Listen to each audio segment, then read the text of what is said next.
Welcome, fisher folk. I've got a pretty fun video for us today. We're going to do a tour of my fly boxes, just my trout fly boxes that I actually use a lot. And please pardon the mess, we're still in the middle of this move. So anyway, before I get into that too far, I want to preface it with I'm big on presentation over pattern. So by that, if you haven't been in fly fishing, if you don't know what that means how you put your flies in front of the fish, like right depth, drag-free drift, maybe thickness of tippet, that kind of stuff is your presentation. So good presentation is putting your flies in front of the fish effectively. Pattern is what specific fly you're putting in front of the fish. In general, in any given situation, there are many flies that are going to catch the same fish. So it's mostly about presentation. There are gradations of that, if you're dry fly fishing, maybe pattern matters more. If you're nymphing, maybe it matters less. Depending where you're fishing, maybe it matters more or less. But overall, I'm really big on presentation over pattern. So I don't mind sharing my flies, even though I've made up a lot of these myself. And almost everything not everything, but a lot of the things you're about to see are things that I've tied myself, but it really doesn't matter. So I don't mind sharing. Let's get into it. Okay, so we're gonna start with the dry flies. This is a box I've had hanging around for a while. Down here at the bottom, these are all big salmon fly patterns called a Miffer, M-F-F-R. It's a fly old co-worker of mine made up. And then I've got my bigger terrestrials down here too. Got a bunch of ants and then mostly smaller terrestrials, and ants fall into that smaller terrestrial category. These green olive parahumpies are some of my favorites. I tie those myself. Tied almost all this myself. Most of the ants, all these ants I didn't, all these ants I did. So yeah, that's a pretty solid set of terrestrials. You got a variety of sizes. This goes a long way for me. If we flip the box over, we've got an assortment of smaller dries. So up here, this is a longtime favorite pattern of mine. This is called a Renegade. I've been tying these for a lot of years. I fish them up in the Alpine Lakes wilderness a lot, and they double as a drowned, like a wet fly, really well. So then I've got these purple hazes that I tied and a bunch of various different cripple patterns. When I'm fishing mayflies, I much prefer cripples all the time. I think that trout much prefer taking a mayfly that is half drowned, half sunk, not all the way up on the surface. Because when they're all the way up on the surface, the ideal image of that mayfly is that it's just got those very tips of its legs touching the water. It's not the most visible. But a drowned fly, that's one that's vulnerable, easy for the fish to get. So all of these are cripples meant to fish partially subsurface, parachutes, cripples, and then some big cripples down here. I didn't tie these ones myself. A few little balloon caddis and some more parachutes and cripple flies, a couple other caddis in here. That's a pretty great assortment. That's going to get you through most of your Western Oregon, Western trout water fishing, really. Okay, onward to the next dry fly box. So I'm really not much of a dry fly fisherman, if we're honest. So I actually kind of think that my dry fly selection is a little bit sparse. And overall, for somebody who's been fishing and tying for 15 or 20 years, I actually think that this is it's a lot of flies empirically, but it's a pretty tight collection of flies. And that's because I'm big on presentation over pattern. It's like, I don't need too many. It doesn't matter. This is already a lot to carry with me for a day of fishing. But there are definitely a lot of guys who've been in the sport as long as I have who have way more flies than this.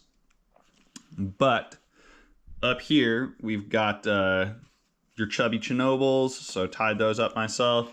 And then a year ago, maybe, my friend found like a garage sale of a guy who had owned a fly shop. He died, so it was like a whole fly shop's worth of stuff. So this is a really cool fly. I don't know if I'll ever fish it or not, but articulated salmon fly pattern. Really nifty. Then you've got these big guys and some more of these miffers in here. Flip the box over, and that last box that I showed you with all my smaller dries, I bought all these ones from that garage sale too, because they were super cheap, and I feel like this really isn't enough. And also, this has a wide variety, but doesn't focus on any single patterns enough. So these are some ones that I really trust. A bunch of small caddis up here, bunch more small caddis down there. A wide array, not a wide array, but a large number of sort of yellowy and olivey emergers slash cripply stuff right here. Some gray ones, a ton of comparidons, and then some few little Griffiths gnats and a stray caddis. And I really need to tie a bunch more Griffiths gnats, because that's a really reliable fly. Okay, now we're gonna move on to the nymph boxes, which is what I really fish a lot. So this one gets used the least because it's the oldest. At one point it got used the most. I tied almost everything in here, pretty much just Perdigons. I pulled these nymph boxes out in front of a new friend the other day, and they laughed. These boxes are a little bit dirty because a lot of these flies are basically just like kind of the same thing, you know? Like, what's a good example here? I'll just pull this one out at random. So they're basically this profile: thin, big bulbous head, little tail, and then it's just changing colors and bodies. And the reality is most of what's doing the fishing is probably that profile right there. I don't know how much changing the color and stuff matters, but I do. And size matters for sure. Lol. But yeah, these boxes are all have some similarity to them. But yeah, this is the one that gets used the least. I don't really like these ones with the matte black bead. I like something shiny. These are really basic Perdigons. These are a peacock style Perdigon. Some pink and purples here, some more here. I really never use any of these. I found that one in the river. These PA Perdigons, these blue ones, I do fish every now and again just because I like that color blue, but I don't love them. This row right here is the one that really gets a lot of work out of this box, just because it's got that pink bead. And I do like that gray collar, but that pink bead gives me something that I can kind of imitate egg with. So I really like that. And then these are some kind of miscellaneous, a few that I bought, a decent chunk that I found in the river. Tied up that Frenchie, really like that. A few that I tied as well. So yeah, this box sees some use. If I'm out fishing with other people and they need flies, maybe I'll just hand them this box, but it's not really my go-to, even though it stays on my person. Then I've got the Jig Leech box, which is a variety of things that I'm trying out, and it's a little sparse right now. I lose a lot of jig leeches and I fish them a ton. The real key to this box is these red and black guys up here. The Bloody Mess Jig Leech. I've got a tying video out on that. This is one of probably my number one fly, if we're honest. And that's really what this box is about. I'm a little low on them right now, but I tie those up very quickly and in very large numbers. So be topping up that. And then you've got sort of my, not junk fly box, but kind of all around of wide variety. I've got my big stones, so that's a rib roast. I made this pattern up a couple years ago. I don't actually fish it very much, but it's a nice big heavy caddis that I can use as like a point fly, get my other flies down. I've got another row of those. I call these a cotton candy nymph. I actually have a tying video out on those too, so I'll link to that somewhere. A variety of Waltz worms in here. Those work really well. A second type of smaller stonefly nymph. This one someone sent me, I didn't tie, and I've never fished. It looks dirty as hell, but I'm sure that would just crush trout. And then just some other fun stuff in here that's gonna fish well. A line of zebra midges up there. I don't really fish midges very often because you don't really need to in Western Oregon, but at least I've got some. And then we'll move on to my truest workhorse box. When in doubt, I'm pulling a fly out of this box and fishing it. This box is at least 50%. This fly, which is my carrot fly, I've got a tying video out on that. I fish it constantly. And this fly, which is the stick, it's just an olive quill dagon, basically.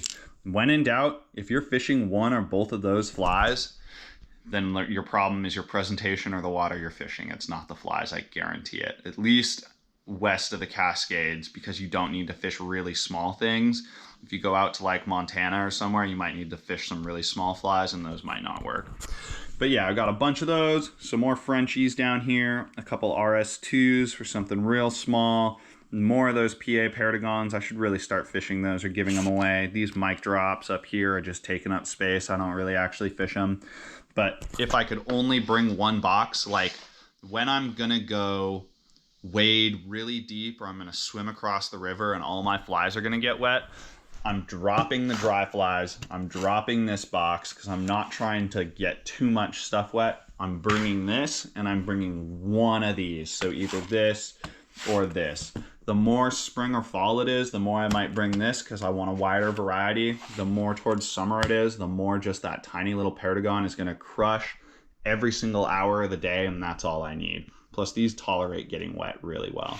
So yeah, that's pretty much the flies I use. So for all of you who are asking all the time, nothing too complicated. Just go out there, fish anything with this kind of profile, get some big bugs, get some leeches, and you're gonna be good to go. Just work on your presentation and fish with your feet. If you're not catching fish, find new water. You know, cover water is my #1 advice. Okay, I am a fishing guide, so hit me up. My email and my website are in the description. And otherwise, do me a big favor, like, comment, and especially subscribe. And I will see y'all in the next video.